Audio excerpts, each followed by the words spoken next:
Hello जवानों, कैसे हो? बिल्कुल बढ़िया। तो भाई अच्छे से तैयारी कर रहे हो कि नहीं कर रहे हो? कर रहे हो, बहुत बढ़िया है, मजा आएगा।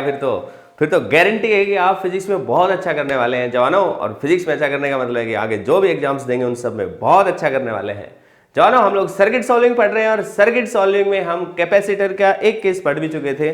सिंपल तरीके से चार्ज का डिस्ट्रीब्यूशन और पैरेलल में हो तो पोटेंशियल ड्रॉप का डिस्ट्रीब्यूशन, ये चीज हम ऑलरेडी कर चुके हैं। थोड़ा सा आगे चलते हैं।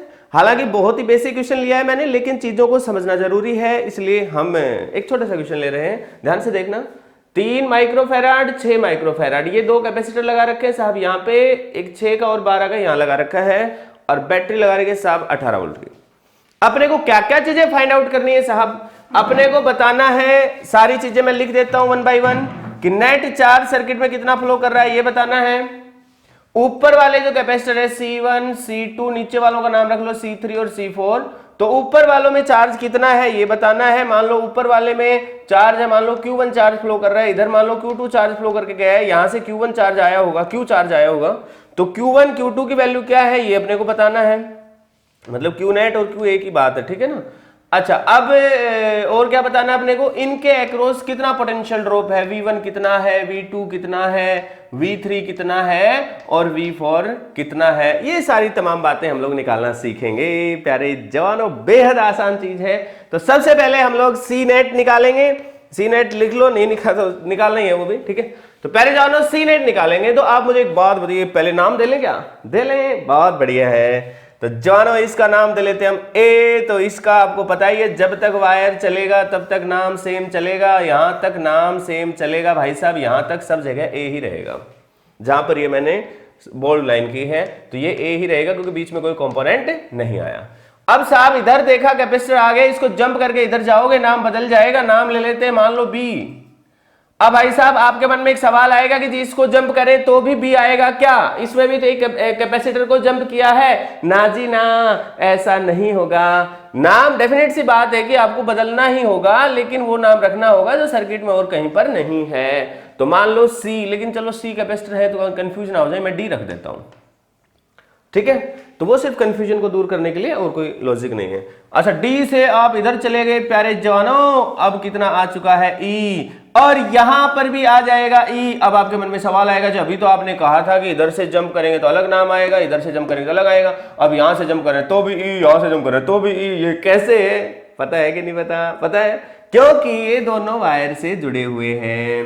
तो जब तक दोनों वायर एक, जब तक वायर एक है तो नाम एक ही रखो, कम से कम नाम रखो भाई साहब। यहां पर कोई डायरेक्ट वायर नहीं जुड़ा हुआ, इसलिए हमने ऐसा किया कि नाम अलग अलग रखा। हाँ, यदि आप यहां एक वायर लेके जोड़ दोगे तो दोनों का नाम एक ही हो जाएगा। आया समझ में? बहुत बढ़िया है प्यारे जवानों। अब ये नाम भी ई चलने वाला है, तो पूरा कुल मिला के जो बैटरी है इसके इधर तक एक ही नाम चलेगा और ये नाम हो जाएगा ई, ठीक है।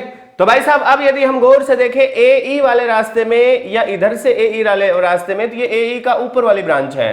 तो आपको दिख ही रहा है C1 और C2 दोनों ही सीरीज में है साहब। C1 एंड C2 दोनों ही सीरीज में है। जब दोनों ही सीरीज में है तो इस ब्रांच का जो आंसर है, क्योंकि एक ही लाइन में पढ़ रहे हैं भाई, तो सीरीज में हो गए, तो सीरीज में हो गए। अच्छा एक बात बताओ यार, ए बी ए डी क्या ये पैरेलल में है? अच्छा, क्या ये सीरीज में है? नहीं है। ये दोनों सीरीज में तो नहीं है, क्योंकि ये रास्ता अलग है, ये रास्ता अलग है। दो रास्ते आपस में कभी भी सीरीज नहीं होंगे। और क्योंकि ये सीरीज में नहीं है, इसका मतलब किसमें होंगे? पैरेलल में होंगे। इसे ही गलतफहमी कहते हैं भाई। मैं कई बार समझा चुका हूं कि जो सीरीज में नहीं है इसका मतलब ये नहीं कि वो पैरेलल में है। पैरेलल में हो भी सकता है, नहीं भी हो सकता है। पैरेलल का फैसला नाम से देखेंगे, और नाम यहाँ का ए बी है, यहाँ का ए डी है, तो ये आपस में पैरेलल नहीं है। तो भाई साहब ना इसका इसके साथ पैरेलल है। तो कुल मिला के एक चीज हमें जो मिली है वो ये है कि दोनों आपस में सीरीज में मिले, तो पहले इनको दोनों को निपटाई दो। तो भाई साहब C1 और C2 का जब सीरीज सोल्व करेंगे आप लोग, तो आंसर कितना आएगा? 3 और 6। तो सीरीज कितना होता है? दोनों का प्रोडक्ट डिवाइडेड बाई दोनों का सम।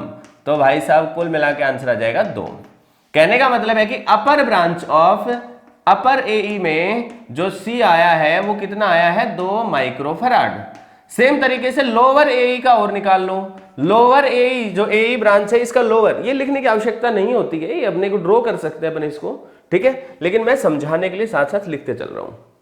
ओके तो इस ब्रांच का सीधी सी बात है 6 और 12 दोनों सीरीज में है, मतलब C3 एंड C4 दोनों किसमें है, सीरीज में है। तो इसका जो आंसर आएगा वो कितना आने वाला है, 6 गुणा में 12 डिवाइडेड बाई 18, 3 और यहां से कटेगा तो 4, तो 4 माइक्रोफैराड आ चुका है। इसका मतलब ये हुआ जवानों कि ये जो सर्किट है ये इस तरह का बन चुका है कि ऊपर वाली ब्रांच में 2 माइक्रोफैराड, नीचे वाली ब्रांच में साहब आ जाएगा 4 माइक्रोफैराड, और यहां बैटरी लगी हुई है 18 वोल्ट की, दिख रही होगी आपको। अब तो आपको दिख ही रहा है ये कॉम्बिनेशन आपस में पैरेलल में है।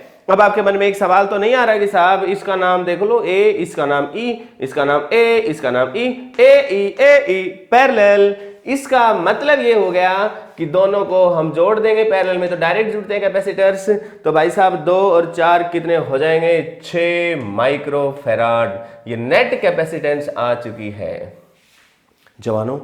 अब आपको ध्यान रखना है कि आप Q equal to C V लगाइए, Q equal to C into V लगाइए, लेकिन ये भी नेट, ये भी नेट और ये भी नेट। यदि आप ऐसा करेंगे तो नेट चार्ज आ जाएगा। तो इसका मतलब सी नेट कितना है साहब, 6 माइक्रो है तो 10 की पावर माइनस 6, और V की वैल्यू कितनी है, 18 है। तो भाई साहब ये आंसर आ जाएगा। इसको इससे मल्टीप्लाई कर लीजिए, ये कितना आएगा, 108 माइक्रोकुलम्ब। तो भाई साहब क्यू नेट जो आया है वो 108 माइक्रोकुलम्ब चार्ज आया है, मतलब क्यू नेट आ चुका है। प्यारे जवानों अब तो मौज हो गई है, यहाँ क्यू नेट आ चुका है तो इसके Q1 और Q2 निकाल लेने। वैसे इसमें Q1 है, इस ब्रांच में Q2 है, ठीक है। सीरीज का तो पता ही है, पूरे में एक ही जैसा चार्ज रहना है। तो प्यारे जवानों अब बात ये आती है कि भाई Q1 Q2 कैसे निकालें। 2-3 तरीके हैं, जो आपका मन करता है वो लगा लो। एक तरीका तो मैंने क्या बताया था आपको, याद होगा, पैरेलल के अंदर चार्ज कैसे डिवाइड होता है, कैपेसिटेंस के डायरेक्ट रेशो में या इनवर्स रेशो में। याद नहीं है, याद है कि नहीं है, सच्ची बता दो, याद है, बहुत बढ़िया भाई, याद है तो बता दो फिर क्या आंसर आएगा। चलो मान लो लेटेस्ट से भूल गए हम, तो घबराना नहीं है। Q equal to C into V है, 2 पैरेलल में है, इसका मतलब दोनों के अक्रॉस V सेम है। इसका मतलब साहब Q is proportional to C, मतलब चार्ज कैपेसिटेंस के प्रोपोर्शनल है, याद रखने के लिए बता रहा हूं। हाँ तो ये वाली जो ब्रांच है पूरी और ये वाली ब्रांच है जो पूरी, ये दोनों एक दूसरे के पैरेलल है। इसका मतलब हमें तो मालूम है, since in parallel charge will divide in the direct ratio of capacitance. तो टोटल चार्ज जिसके टुकड़े करने हैं वो है 108। इसके भाई साहब ये कर दो Q1, ये कर दो Q2 और ये C1 और C2 की टर्म्स में। तो भाई साहब इसका आप बता दीजिए नेट कितना आया था, ये रहा 2, तो 2 रेशो नीचे वाले का कितना आया था, 4, तो साहब हम लिख देंगे 4। अब समझ में आया होगा, अब तो आसानी से कर लेंगे। ये 1:2 है। अब हम यदि Q1 को निकालना चाहें तो Q1 को निकालने के लिए हम लोग क्या करने वाले हैं, याद रखो, जिसको टुकड़े करने हैं जिसके, वो 108 गुना में जो रेशियो था वो डिवाइडेड बाई 2 और 1 3। तो भाई साहब ये कितना आ जाएगा, 36 आएगा ना, ये काटेंगे तो 3 3 9 और 1 3 6 18, 36 माइक्रोकुलम, माइक्रो यूनिट ले रखी थी 108 की। ऐसे ही भाई साहब Q2 निकालेंगे तो कितना आएगा, जिसके टुकड़े करने हैं वो 108 मल्टीप्लाइड बाय, जिसके टुकड़े करने वो लिख दिया हमने, मल्टीप्लाइड बाय इसका जो ratio divided by the total, तो ये आ जाएगा 72 माइक्रोकुलम। प्यारे जानो, आई होप आपको मेरी बात समझ आई होगी। अब देखो इसके अक्रॉस Q आ चुका है, ये भी Q ही फ्लो करेगा, Q1 नहीं फ्लो करेगा। सेम ऐसे यहाँ Q2 है तो इसमें भी Q2 ही जाएगा। अब हम आराम से C1 कैपेसिटर के लिए क्या लगा सकते हैं, फॉर C1 आप लगाइए Q1 equal to C1 V1 पूछा गया था, तो कितना आएगा, Q1 डिवाइडेड बाई C1। हो गई मौज। कैसे आएगा, Q1 की वैल्यू कितनी है, 36 माइक्रो है तो 10 की पावर माइनस 6, और C1 कितना है 3, 10 की पावर माइनस 6, निपट जाएगा, 12 आ जाएगा, 12 वोल्ट। भाई साहब इसमें 12 वोल्ट आ गया। ये पोटेंशियल डिफरेंस है इस कैपेसिटर में। प्यारे जवानों, अब यही बात यहां से यहां लगाओगे आप C2 के लिए, तो जगह की थोड़ा कमी है, इसलिए मैं हटा ही देता हूं इसको भाई साहब, बीच वाले हिस्से को। हाँ लो जी, तो भाई साहब C2 के लिए लगाओगे फॉर C2 यदि आप लगाना चाहोगे तो Q equal to C into V two ये कितना है, व्हाट इज Q2, कितना चार्ज है भाई साहब, निकालना है क्या, नहीं दे रखा है। अच्छा ध्यान रखना, जब C2 के लिए लगा रहा हूं Q2 मैंने यहां लिख रखा था, मैंने वो तो वैसे लिख दिया कि भाई C2 था तो V2 है, तो यहां चार्ज कितना है, Q1 ही है, तो Q1 C2 V2, अपने को V2 निकालना है, तो V2 will be equal to Q1 बना C2। अच्छा Q1 की वैल्यू कितनी थी, 36 गुना में 10 की power minus 6 divided by C2, this is 6 गुना 10 की पावर माइनस 6, निपट गया भाई साहब, 6 वोल्ट आ चुका है हमारे पास। यहां से यहां तक 12 वोल्ट का डिफरेंस क्रिएट हुआ और यहां से यहां तक 6 वोल्ट, तो कुल मिला के 18 वोल्ट और 18 वोल्ट ही अप्लाई कर रखा था, वेरीफाई भी हो गया। हाँ अच्छा, अब सेम तरीके से C3 C4 के लिए लगा लो, कर लो क्या, जल्दी से देख लेते हैं। फॉर C3 हम लगा देंगे V3 इक्वल टू चार्ज तो Q2 है इस रास्ते में और कैपेसिटेंस C3 है, चार्ज Q2 की वैल्यू है 72 गुणा 10 की पावर माइनस 6 और ये है 6 गुणा 10 की पावर माइनस 6, तो 12 वोल्ट आ चुका है। सेम ऐसे V4 लगाएंगे तो इस रास्ते का Q2 दैट इज 72 गुना 10 की पावर माइनस 6 डिवाइडेड बाई 12 गुना 10 की पावर माइनस 6, 12 6 की 72, 6 वोल्ट आ चुका है। तो प्यारे जानो, इसके अक्रॉस 12 6 वोल्ट 12 6 वोल्ट, वो कॉन्सिडेंस है कि बराबर पोटेंशियल पे आ गए और बी सॉरी बी और डी, ठीक है। लेकिन आपको तरीका समझ में आया नहीं आया? एक छोटी सी बात मुझे और बतानी है भाई साहब। देखो एक तरीका, जल्दबाजी को मैं दोबारा से स्लो मोशन में दोबारा से एक बार बताता हूँ कि मैंने क्या कैलकुलेट करवाया। मैंने पहले पूरे सिस्टम का सीनेट निकलवाया, फिर हमने एक लॉजिक यूज़ किया कि भाई साहब ये रास्ता और ये रास्ता पैरेलल में है, तो पैरेलल के अंदर चार्ज जो है वो कैपेसिटेंस के डायरेक्ट रेशियो में डिवाइड होता है, इन्वर्स में नहीं, डायरेक्ट रेशियो में। रेजिस्टेंस में उल्टा होता है भाई, वहाँ पे current inverse ratio of resistance में डिवाइड होता है, यहाँ पे चार्ज है वो कैपेसिटेंस के डायरेक्ट रेशियो में डिवाइड हो रहा है। तो हमने यहाँ पर नोटिस किया कि साहब डायरेक्ट रेशियो ऑफ कैपेसिटेंस में अपने को डिवाइड करना है, तो कैपेसिटेंस के डायरेक्ट रेशियो में डिवाइड कर दिया C1 और C2 के रेशियो में, मतलब C1 C2 नहीं, इस पूरी ब्रांच का जो कैपेसिटेंस थी और इस पूरी ब्रांच की जो कैपेसिटेंस थी, इसमें हमने चार्ज को तोड़ दिया, ठीक है। तो इस पूरी ब्रांच का कैपेसिटेंस 2 था, नीचे वाले का 4 था, तो Q1 Q2 का रेशियो 1/2 आया, तो वहां से हमने Q1 और Q2 की वैल्यू निकाल ली। अब एक बार Q1 पता चल गया, फिर तो हर एक के लिए Q इक्वल टू CV लगाया है। अब मैं कह रहा हूं कि मान लो आपको ये पता ही ना चले कि डायरेक्ट रेशियो में डिवाइड होगा कि इनवर्स रेशियो में डिवाइड होगा, ये दिमाग में ना क्लिक करें, क्योंकि नहीं क्लिक करे तो नहीं भी करे भाई, उसमें क्या है। तो कैसे निकालेंगे साहब? तो घबराने की आवश्यकता नहीं है, तो भी हमारे पास मेथड है। तो भाई साहब आपको मालूम है कि ये ए पॉइंट है, ये पॉइंट है E, ये 18 वोल्ट है, ये भी पॉइंट A है, ये भी पॉइंट E है, यहां से यहां भी 18 वोल्ट है। तो A से E के बीच में नेट कैपेसिटेंस कितनी है? 3 और 6 का 2 कैपेसिटेंस आया था। तो हम A से E की ब्रांच के लिए, फॉर A से E, मैं ये अल्टरनेट मेथड लिखवा रहा हूं भाई, मैं ये अल्टरनेट मेथड करवा रहा हूं, ध्यान रखो, ताकि सर्किट सॉल्विंग की समझ बढ़े, ठीक है। तो भाई साहब A से E तक चलेंगे तो कितना चलेगा भाई साहब? Q equal to C into V, ये भी AE वाला, ये भी AE वाला और ये भी AE वाला। तो इस रास्ते में जो चार्ज है वो तो अपने को निकालना है, Q1 नाम दे रखा है। इस रास्ते में जो कैपेसिटेंस है उसका नाम कितना था? 2। अब 6 और 3 9 मत कर देना यार, सीरीज में कैपेसिटेंस ऐसे नहीं जुड़ती है। आपको याद होना चाहिए रिलेशन कि पैरेलल वाले फॉर्मूले, मतलब रेजिस्टेंस में जो पैरेलल वाला होता है वो कैपेसिटेंस में सीरीज वाला होता है। हाँ, तो भाई साहब यहां पे जुड़ती है 1/C1 plus 1/C2 equal to 1/C net, तो 2 गुणा 10 की पावर माइनस 6 और यहां से यहां का V कितना है भाई साहब? 18, तो 18 दूनी 36 माइक्रो कूलम चार्ज आ गया और पीछे वाले से भी यही आया था। क्लियर है? तो आप इस तरीके से करेंगे तो भी वही आंसर आएगा। सेम तरीके से आप इसके लिए भी लगा सकते हैं, इसके लिए लगाओगे तो Q2 कितना आ जाएगा? इस रास्ते का C 4 था, माइक्रो में था, और साथ ही साथ में यहां से यहां तक का 18, तो 18 चुके 72 माइक्रो कूलम चार्ज आ जाएगा यहां पे। पहले जो है वही बात है।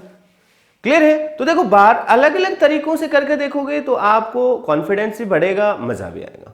दूसरी बात, मैंने V1 V2 V3 निकाला Q इक्वल टू C। अब मैं इसको दूसरे तरीके से लगाना चाहूं तो हम यहां पर भी क्या लगा सकते हैं कि अब एक पर्टिकुलर ब्रांच उठाओ आप, देखो ये जो चार्ज आया इस वाली ब्रांच में 36 आया है। अब मैं कह रहा हूं A से E तक हमें V1 V2 की वैल्यू निकालनी है, तो सीरीज हो गया, और सीरीज के अंदर, इन सीरीज v जो है आपको मालूम है q equal to C into V होता है, तो v की वैल्यू कितनी होगी भाई साहब q बाई सी, और सीरीज में ये तो सेम हो गया, चार्ज तो सेम होता है सीरीज में, इसका मतलब v is inversely proportional to c, मतलब यहां से यहां जो वोल्टेज है वो 18 वोल्ट है, लेकिन इसकी वोल्टेज कितनी है V1, इसकी कितनी है V2, तो इस V1 की वैल्यू को निकालने के लिए 1/c रेशियो आएगा, मतलब 1/3, और इसमें क्या आएगा 1/6, 6 से मल्टीप्लाई कर दो एलसीएम लेके ताकि ये फ्रैक्शन खत्म हो जाए, तो मेरे प्यारे जवानों ये बन जाएगा 2, ये क्या बन जाएगा 1, इसका मतलब V1 रेशियो V2 जो आएगा वो 2:1 आएगा। अब यदि V1 की वैल्यू निकालनी है तो बेहद आसान है, जिसका टुकड़ा करना है वो मल्टीप्लाइड बाई जो रेशियो है वो डिवाइडेड बाई दोनों का सम, 3 6 18, 6 दूनी 12 volt is the answer. Same तरीके से इसके लिए निकालना चाहोगे V2 के लिए, तो जिसके टुकड़े करने हैं वो 18, जो वैल्यू है वो डिवाइडेड बाई दोनों का सम, कुल मिलाकर 6 वोल्ट।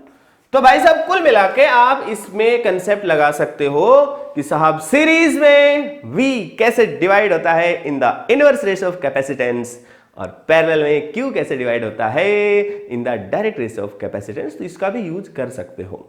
देखो सर्किट सॉल्विंग के कुछ क्वेश्चंस जो सिंपल वाले हैं उनको अलग अलग तरीकों से करोगे तो माइंड की अच्छी एक्सरसाइज होगी, जब सारी चीजें समझ में आ जाएंगी तो कोई भी कॉम्प्लेक्स सर्किट हो, क्योंकि चाहे कॉम्प्लेक्स हो चाहे सिंपल हो, कोई भी एक क्वेश्चन आएगा उसमें कंसेप्ट तो वही लगना है, कैलकुलेशन या उसकी शकल जो है ना वो डरावनी हो सकती है, सिर्फ शकल डरावनी होगी। फिजिक्स में कंसेप्ट तो बहुत प्यारे हैं, बहुत ही आसान है, बहुत ही सिंपल सी बातें हैं। तो प्यारे जानो, आई होप आपको मेरी बात समझ में आई।